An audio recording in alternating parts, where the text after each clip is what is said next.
Hello, everyone. So, welcome to the next module.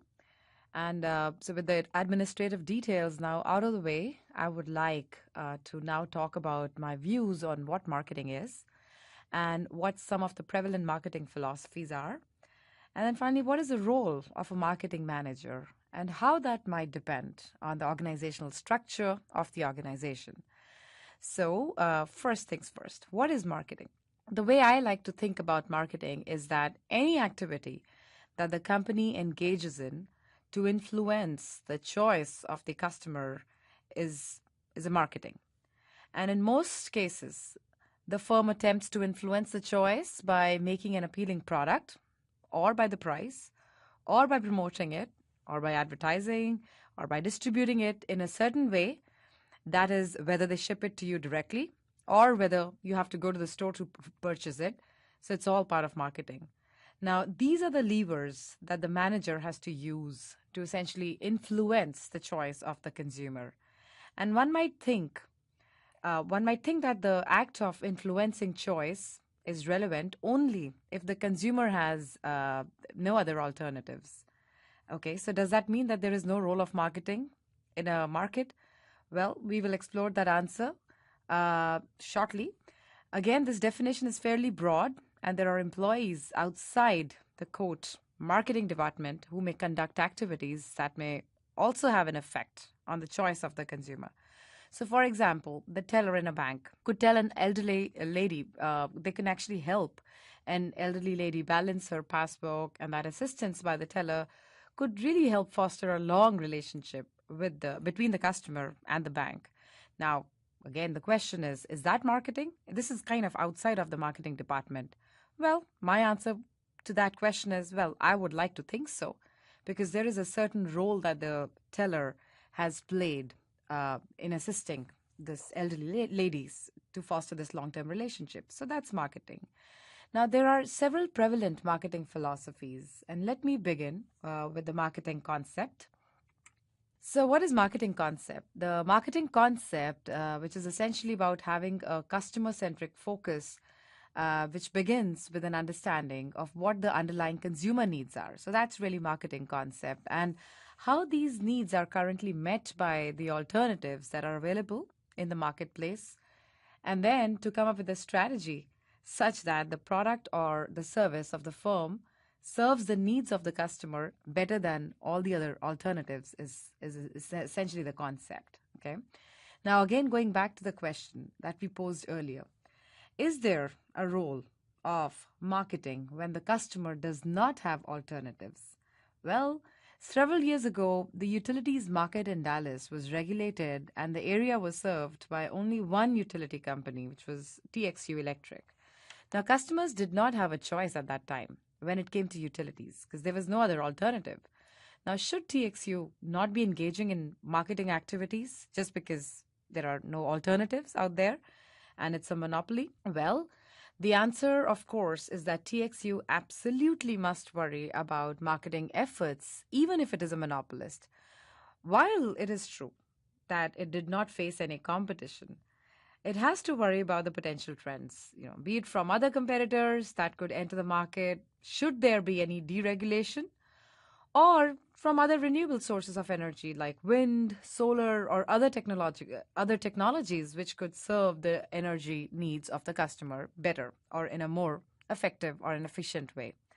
Now, in other words, even a monopolist must understand that its product or service is just one way of serving the customer's underlying need. And that in the future, well, there could be other possible alternatives that may serve the need of the customer perhaps even more effectively, perhaps even more efficiently, perhaps in a better way. And this is related to the idea of marketing myopia, which is actually a very important concept to understand. So, what is marketing myopia? Well, marketing myopia is essentially about defining your competition or the industry that you're operating in a myopic fashion. So, in other words, let me elaborate that a little bit. So, when the firm takes its eye off of the consumer's underlying needs that is being satisfied by its offering or in the form of a product or a service, And when it becomes too focused on the product or the service, then it suffers from marketing myopia. So I'll explain it with some examples. Now, the consequence of being myopic in this way is that you might think that you are invincible when in fact you are never invincible. Okay? Almost all products have substitutes. If they don't know there will be something in the future, then certainly then you can sit and think that there is no substitute for my product. But you don't know, you don't control the future, you don't know what future has in store, right? So take the utilities market again as an example. Kerosene lamps, they got replaced by incandescent lamps. Incandescent lamps are being wiped out by the LED lamps, which will be wiped out by something else now down the road. So if you are a firm that is selling kerosene lamps, you do not want to view yourself as being in the kerosene lamps market. That would be myopic. Okay, so that's myopia. So the underlying need, what is the underlying need that the kerosene lamp is trying to fulfill? Well, the underlying consumer need is that being the customer wants to be satisfied. They want to have they want the ability to light up their living space. And that could potentially be done in several other ways. Why just with the kerosene lamp? Okay. So, in fact, even the water wheels, the powered boats and steamers, they got wiped out by the electric motors. Here again, underlying need that is satisfied is how to power the boat or ship. Similarly, fuel cells and solar powered cells could easily replace the fossil based energy sources, essentially. So, in order to be successful in the long run utility, companies definitely should plot their own obsolescence by investing in R&D, investing in other technologies that could potentially serve the need of the customer that is being served by its current offering, maybe in a better way. Okay, so there are other industries also that have been affected by marketing myopia. So let me give you a few more examples here. So for instance, the railroad industry. Now say they say there's a huge decline in revenues some decades ago, and that was not because the need for the transportation declined. Is that the reason why the railroad industry declined? Well, on the contrary, the need actually grew. So what was the problem? What happened to the railroad industry? Well, the problem was marketing myopia. Now, instead of focusing on the customer's needs, which was transportation, if the companies think that they are in the railroad business, which is really product centric, then this is bound to happen. Because the view of competition is really ill defined in that case. You think you are competing just with other railroad companies. Well, in fact, the underlying customer need of transportation is what can be fulfilled by other alternatives such as the cars, trucks, ships, and airplanes. And that is the reason why a particular business fails. That your view of competition is ill-defined prevents you from reacting to marketing mix decisions that are made by firms in other core industries that fulfill the same underlying need. So, for example, if I'm myopic and if I do not view trucks as competition, then I will not respond to the price changes in that industry. And clearly, I'm myopic in that case. Okay, so my marketing myopia is going to lead to the fact that I will not even respond to any changes. I may not even try and make an attempt to observe any changes made by my competitors because I don't even know that they're my competitors if I'm myopic. Okay, so the bottom line here is be customer oriented and not product oriented. Okay, so just remember that. So for instance, the railroad industry, they went through there's a huge decline in revenues some decades ago. And that was not because the need for transportation declined. Well, on the contrary, that actually grew. So what? So what really happened? What was the problem? Well, the problem was marketing myopia. So instead of focusing on the consumer's needs, which was transportation clearly, if the companies think that they are in the railroad business, which is product-centric, then certainly this is bound to happen.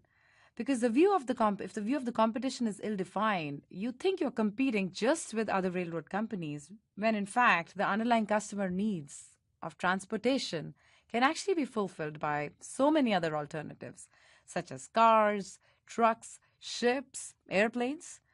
So this fact that your view of competition is ill-defined prevents you from reacting to marketing mix decisions by firms in other core industries that fulfill the same underlying need.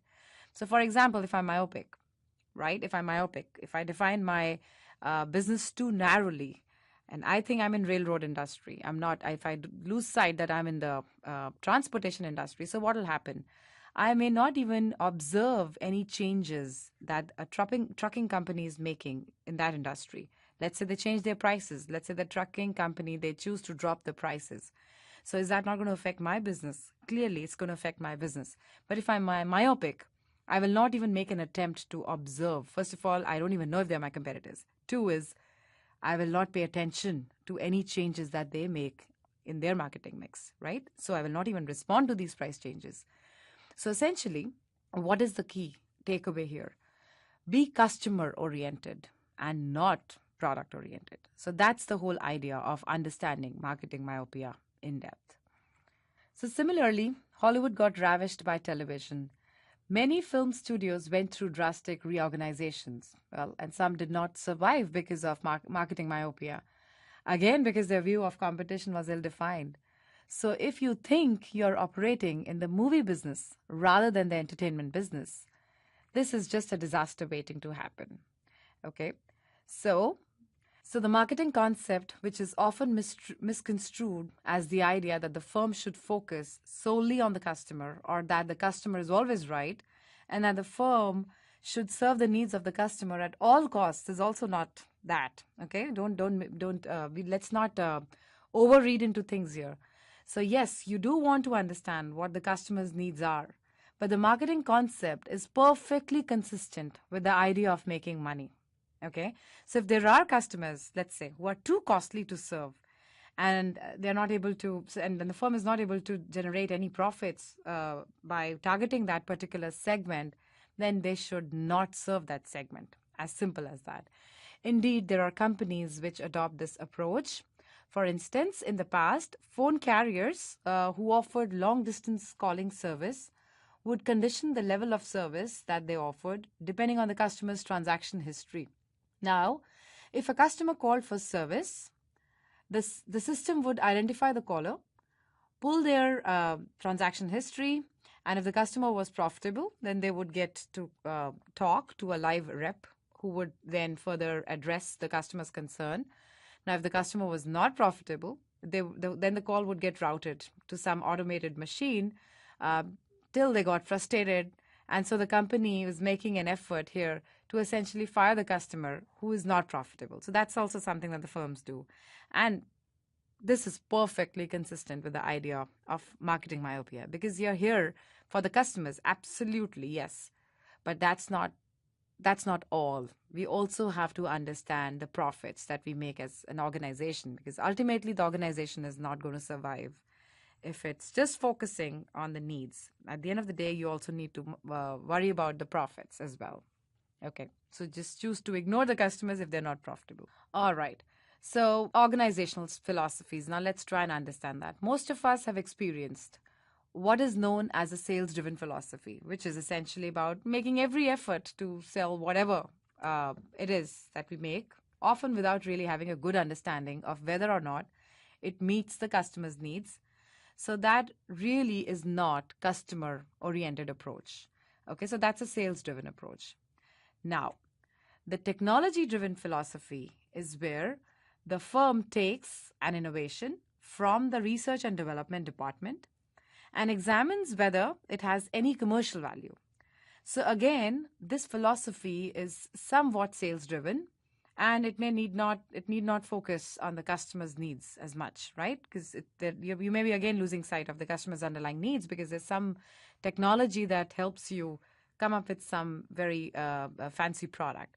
Now, if the firm identifies a customer need that is not adequately met in the marketplace and then orients its R&D efforts to develop a product that serves their need better, that would be different, right? But with this philosophy, the R&D occurs first, and a post-hoc effort is made to identify a customer need that it be satisfied with the new product. So so that's not the right approach, essentially. Okay, so that may not always be the right approach, because this is post-hoc, right? You come up with a product and then post-hoc try and find a customer whose need you're trying to fulfill, and the customer is also unaware whether they even have that need or not. But there are a lot of companies like Sony or Apple, for instance, who are R&D oriented, but also have an uncanny ability to identify a customer need that the technology can be used to satisfy. Okay. So finally, there is a marketing-driven philosophy as well. Companies that adopt this philosophy tend to rely too much on the customers to tell them what they need and what they want, and tend to be big clients of marketing research firms because they feel the need to get input from customers through surveys or focus groups, etc. Now, you could argue here, on one hand, there is a good chance that the product innovations are such that result from this approach will certainly address a need that the customer may have. But what is the downside? However, this particular approach usually results in marginal innovations, because what happens is that most customers do not have the ability to know how the existing technology or an advancement in technology can actually be used to make their lives better. So this approach is unlikely to result in any drastic innovation. So that's really the downside. So what are we going to advocate then in this course? So what I'm going to advocate in this course is a customer-oriented approach. Okay, so what we want to recognize here is that customers purchase your product not because they have some fondness for your product, but rather the purchase of your product is merely a mechanism to fulfill some underlying need they may have. Okay, if that need is fulfilled by something better than your product, of course your product is going to fail then, right? Now, the way to avoid that is, as we said before, to not be myopic and to always maintain focus on the underlying need that is being satisfied. So to this effect, firms are increasingly starting to make investments in customers and their long-term relationships, long-term satisfaction and relationships with them. Now, the issue of short-term versus long-term dynamics and how that may actually affect decisions of the company is something that we will discuss at length, certainly, in our session on customer relationship management. That's a separate session. And this is important because a decision that may be profitable for the firm in the short run may not be profitable in the long run. Okay? So let me give you two contrasting examples. Now, in the 80s, Johnson & Johnson, the manufacturer of Tylenol, they faced a situation where some customers died as a result of consuming Tylenol, which was tampered and laced with cyanide. Now, once the reports of these deaths occurred, Johnson & Johnson's, they recalled all the Tylenol from all the markets immediately. Now, it is very costly to recall the affected drug from all the retail shelves, but certainly that is exactly what is the right thing to do, and that is exactly what they did, even if it hurt their profits immensely in the short run. But they still did it. So they could assure the customers that safety of the customers was paramount and top priority for the organization, which essentially benefited them in the long run. Okay? Now, in contrast, I'll share another example, which is kind of contrast to what Johnson & Johnson's did. So in contrast, again, in the 80s, some models of Audi had a mechanical problem where the cars would suddenly accelerate, which caused several accidents. Now, instead of recalling the cars, Audi blamed the drivers for not knowing how to drive. Now, following that incident, Audi, which was doing very well, took a big hit and has recovered only recently after several decades of the incident. So what is the point here? The point is that the customer orientation may require the firm to make decisions that may be really costly in the short term. But firms should not lose sight of the long-term effect of making such decisions. So that's the whole idea. All right. So we have talked about marketing and the different philosophies. Let us now turn over to what the role of a marketing manager is. So the role of the marketing manager really depends on the structure of the organization and where in the organizational hierarchy the manager is in. Now, the primary role, however, is to develop or implement a marketing strategy for the products or services that they are responsible for, so that the needs of the customers are served better than any competing offerings, and it really helps the firm achieve their company's objectives. Okay, so as I said earlier, the role of the manager depends on the organizational structure. Now, in product focused organizations, the product manager is responsible for the day to day decisions of an individual brand. So, that manager would make pricing decisions and design the promotional calendar and implementing the marketing mix for that brand. And the product group manager, who oversees the activity of several product managers, is responsible for managing a portfolio of closely related products. Now, the oversight is important because the activities of the individual product managers should be aligned with the goals of the strategic business unit. For example, if P&G has a line of toothpastes, each managed by a different brand manager, so it's the group manager that should ensure that the decisions of these managers do not cannibalize the sales of their other closely related products to the point where the cumulative profits of the entire line is low. So that's the reason why there has to be a group manager sitting on top. All right. So now other organizations exist. For instance, multinational firms are internationally focused. They may adopt a product focused organization in each geographic region, and that's also something that firms possibly do. Now, the other structure which is quite prevalent in B2B markets is a market-based structure, where the marketing manager is responsible for several accounts in an area or geographic region. And this actually is a very efficient way, because in the B2B settings, as the company is usually selling a solution which requires several components manufactured by the company. So that certainly makes sense more there. For example, if Alcatel is selling a network solution, Alcatel is a telecom company, it's a B2B company. Well, I worked for Alcatel for about 5 to 6 years.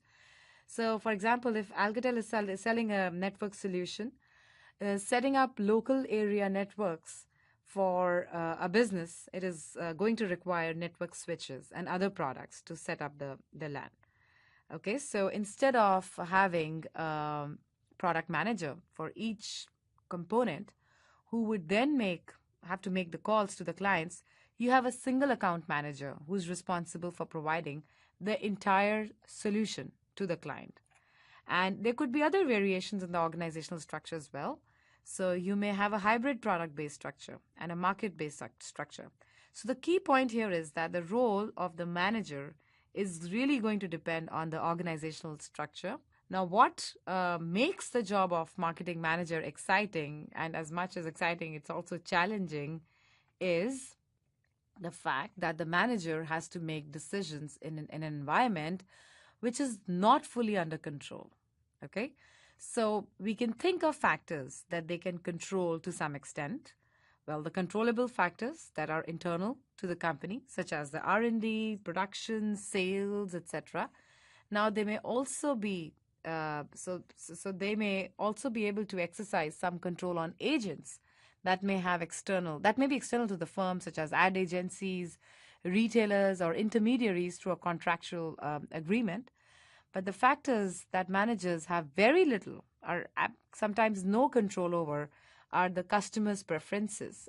There are several factors. There could be customers' preferences, the competitors' decisions, all the environmental forces, which are the economic forces, the technological forces, the competitive forces, the social forces, right, which may include the technological innovations like the advent of the internet. Like, I'll just give you one example of one type of force, the technological force. So what happened? So the advent of internet or the smartphone or social media that have changed the competitive landscape and has really dramatically changed the way customers go about making purchasing decisions or searching for products. So firms have to take that into account. But marketing managers have very little control on these type of changes that happen in the competitive landscape, right?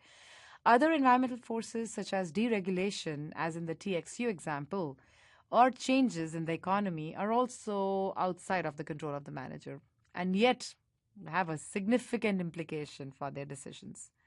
So, this is where their role becomes challenging as well. As much as it's exciting, it's also challenging. And this is where the marketing plan really comes into play. Okay. So, what is a marketing plan? Now, the marketing plan essentially is a written document. It's kind of a roadmap, you can think of it. It's a written document which lays out the objectives, analyzes the uncontrollable factors through the process of the situation analysis.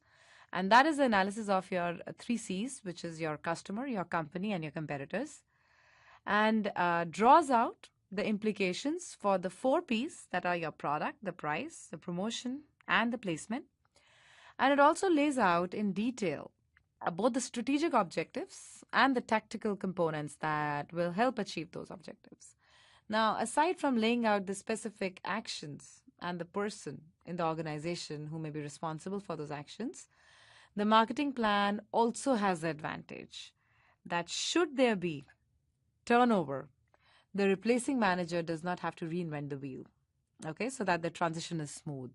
Something has been laid, and even if there is a change in management, this other manager can come and take it from where the first one is left.